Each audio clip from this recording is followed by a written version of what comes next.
The internet has changed everything. Digital technology has changed everything. It's changed the way banking works. It's changed the way governments work. It's changed the way we entertain ourselves. It's changed the way we educate our children. And of course, it needs to change the way in which we educate adults in higher education. Now, I want to stress that I firmly believe that residential education is incredibly important and brings a value way beyond what you can get in a purely online experience. But residential education and online education are not mutually exclusive. I think there are many ways in which we can and have to learn how to use technology, both to be more effective and to be more efficient in what we do. And if we're going to be a leader in BEST, we've got to lead in that area as in so many others. We've been using technology for many years in higher education to improve student learning, student outcomes.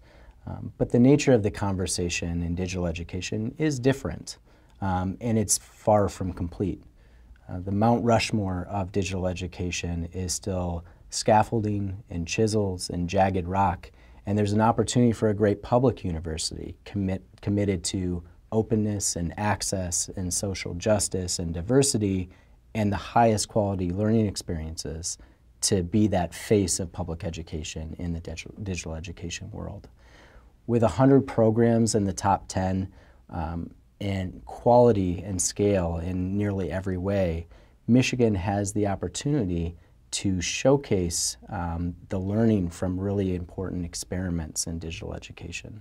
I think we have a real opportunity to lead this discussion and to provide examples for other public universities around the world to really think critically about how to use technology to enhance learning.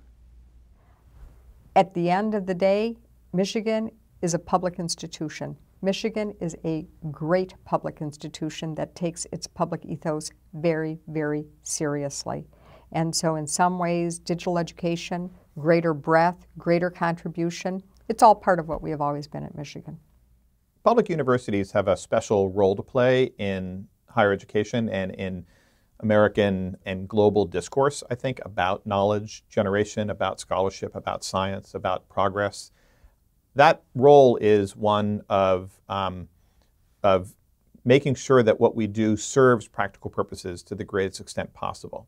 So their theory is important, basic research is important, but we're always trying to think about how that filters back out into the world and to connect with those publics in very direct ways. We need to leverage our expertise over the last 200 years and look forward to engage in a global learning community.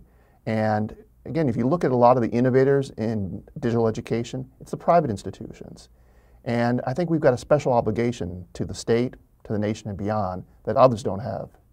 We have a responsibility to teach our students as well as we can, but we also have a responsibility to share the magic that we've figured out how to build at this university. And our students are part of that, our teachers are part of that, our faculty is part of that. The whole system is designed to enhance teaching. And when we get that right, we should give it away to the rest of society.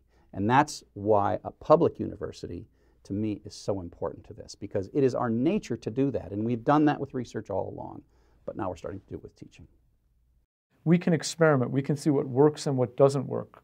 We have faculty who are willing to do that, to take that kind of innovative role. We have students who are very interested in coming to a place where they're going to have experiences that might be very different than elsewhere. And through that, I think we can create a set of practices that are going to really influence the university of the 21st century. That's part of the mission of a public university, to be able to change the world, not simply to replicate what's already there, but to move people to an entirely different space. And I think that being able to do that well requires that we really understand where everyone's coming from, where they're going to, and what happens to different kinds of students when they're on campus. So this is an opportunity, and it's also a threat and a challenge if we don't use these resources, because the next generation of students communicates in ways that are very different than the way we communicate right now. And if we want to engage those students, and if we want to be effective leaders, we have to experiment. And some experiments will be successful and some will fail, and that's okay. And we'll learn from the successful and we'll move forward. as a public institution who is focused on educating all folks as well as doing research on that information, I think, that it's a public good and that we need to continue to be the leaders and best around a lot of things. And if you look at the University of Michigan, that we've been the leaders and best in a lot of things, right? So medicine, education, nursing, library science. I mean, there's just, if you think about all of the folks who have come through these doors and what they've done in their local environment or globally, it's because we're a public institution and we're open to everyone. The University of Michigan has this opportunity to really differentiate. What does it mean to be a great public research university in an age fueled by technology, fueled by connection, fueled by evidence and analytics? What do you do in that world, right? And the thing is, there are a handful of public research universities that have the capacity, either financially, risk tolerance-wise, temperament, love of the experiment. There are a handful that have the capacity to ask that question, to really lead in the definition of the public research university going forward. And if Michigan doesn't step forward, I don't know who else will.